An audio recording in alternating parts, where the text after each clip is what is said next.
Allô, allô tout le monde, j'espère que vous allez bien. Bienvenue à cette chronique web du monde des courses au Québec, portant évidemment sur les activités qui se déroulent à l'hippodrome de Trois-Rivières. H3R, le seul hippodrome actif présentement au Québec. Évidemment, nous sommes dans le dernier droit de la saison 2017. Il ne reste que 4 programmes du Jockey Club cette saison qui va se terminer le dimanche 12 novembre prochain. J'ai, comme à l'habitude, fait mes devoirs. J'ai analysé pour vous le programme de dimanche et voici ce que j'en retiens de ce programme du dimanche 22 octobre. Premièrement, pour ceux qui ont vu le programme de course de dimanche passé, en tant qu'handicapeur analyste, je ne considère pas véritablement les performances des chevaux qui ont couru dimanche dernier. Le temps était exécrable, la qualité du tracé extrêmement boueux, donc c'était véritablement très difficile pour certains d'entre eux. Alors, pour ceux qui ont fait des comptes performances la semaine dernière, on peut mettre une croix là-dessus. Ce n'est pas parce qu'un de vos chevaux que vous avez parié la semaine dernière, ce n'est pas parce qu'il n'a pas bien figuré qu'il faudrait le bouder cette semaine. Je ne pense pas du tout. Donc, personnellement, je ne considère pas vraiment les performances des chevaux qui ont couru dans la boue dimanche passé. Ceci dit, la 8e de dimanche s'annonce pour être toute une course, tout un spectacle, parce que nous avons tout un peloton de 9 pour cette invitation hors dans l'amble. Voici pourquoi. Tout d'abord, il y a bien sûr le Wild River Bumblebee, le super poulain de John Bradbury qui effectue un retour à Trois-Rivières. Lui qui vient de gagner 2 fois consécutives à Mohawk, une 51, une 52, avec Sylvain Filion aux commandes. Mais c'est un 3 ans, et contre des chevaux aguerris, souvent ce n'est pas tout à fait pareil. Il n'a pas couru depuis 3 semaines, notre gagnant de la Coupe des éleveurs. Je trouve ça beaucoup. Lui qui va s'élancer de la 7e position de départ. Un seul podium qu'il a raté, lui, en carrière, en 14 départs. Un super poulain, celui de John Bradbury, Wild River Bumblebee, mais ça s'annonce pas facile pour lui dimanche. C'est mon avis. Il y a bien sûr National Debt, Dave Tessier, François Morin, qui s'élancera de la difficile 8e position de départ. Lui, il est en feu en quête d'une 4e victoire consécutive. Atomic Million AM, qui d'autre, le cheval d'Alain Martin, qui pilotera MC Mario. Lui a fait des choses en grand, en 2-2 dans la grosse boue la semaine passée. Il n'a plus besoin de présentation. Ses preuves sont faites depuis longtemps. Il est à quelques dollars d'atteindre le $250 000 en bourse.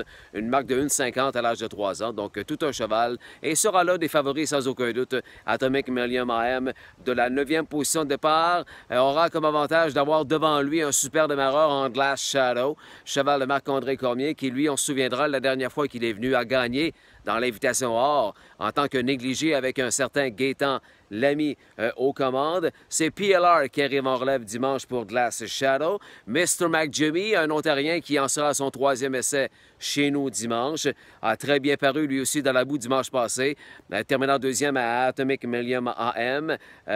Donc, à sa gauche, à la barrière, ce sera Mme Picard, Rainbow Palace, non pas la meilleure de cette classe, mais certainement une jument à considérer à chaque fois qu'elle prend le départ. Bally, c'est Bally, 5e position de départ avec Marie-Claude Auger. Ce serait étonnant de voir Bally gagner un gold, mais on ne sait jamais. Ça va dépendre de la façon que ça va se dérouler, cette course-là. Crombie, le bon vieux vétéran de Michel Allard, qui change de conducteur d'une semaine à l'autre. Ce dimanche, ce sera Brett McDonald sur le sulky de ce bon vieux Crombie A. Et sans oublier High Point Chip, va jouer le rôle de négligé, mais c'est tout un cheval quand même. Lui qui a tenté sa chance du côté de Rideau n'a pas bien fait, n'a pas mal fait non plus, mais disons que la dernière fois qu'il a couru ici, il a terminé à 2 longueurs de National Debt. Alors, bon négligé quand même que ce protégé de Pascal Bérubé, High Point Chip.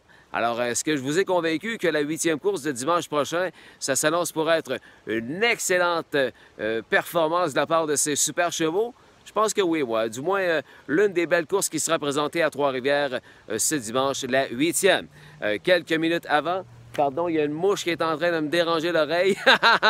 Dans la 7e course, Artemis Diora, la super trotteuse de Raymond Gingras. Je m'attendais à beaucoup de sa part la semaine passée. Elle a gagné. J'aime bien cette jument qui démarre bien, qui termine bien ses courses également. D'ailleurs, Daniel Delisle a rencontré Raymond Gingras dernièrement et il dit beaucoup de bien de cette Artemis Duara. Alors, il faut considérer ses chances de gagner encore ce dimanche, bien sûr. L'horloge Torches Angel de François Morin avec Stéphane Brosseau. Je ne m'attends pas à ce qu'elle mène le bal cette semaine. Je m'attends à ce qu'elle revienne de l'arrière parce que c'est sa marque de commerce. Et bien sûr, Cavalry de Mike Gagnon de l'écurie Daniel Martin n'a plus besoin de présentation avec Stéphane Gendron. Alors, un beau trio hein, pour une course de trotteurs. Artemis Duara, Torches Angel et Caro Luzzo. La table est mise pour dimanche. Un super programme qui vous attend. Vous regardez ça live à l'hippodrome de Trois-Rivières sur le boulevard des Forges à Trois-Rivières ou encore dans l'un de nos salons de Paris. Les adresses de ces salons de Paris du Club Jockey sont situées sur notre site web au clubjockeyduquebec.com ou encore sur le web via votre tablette, votre téléphone intelligent ou votre ordinateur au hpibet.com. Merci d'être si nombreux à visionner notre page Facebook Hippodrome 3R. Merci de votre belle participation. C'est très plaisant pour moi de garnir cette page plusieurs fois par semaine. Merci pour vos likes. Merci pour vos partages. Ghislain Paquet de l'Hippodrome 3R vous souhaite un excellent week-end. Portez-vous bien. À la prochaine.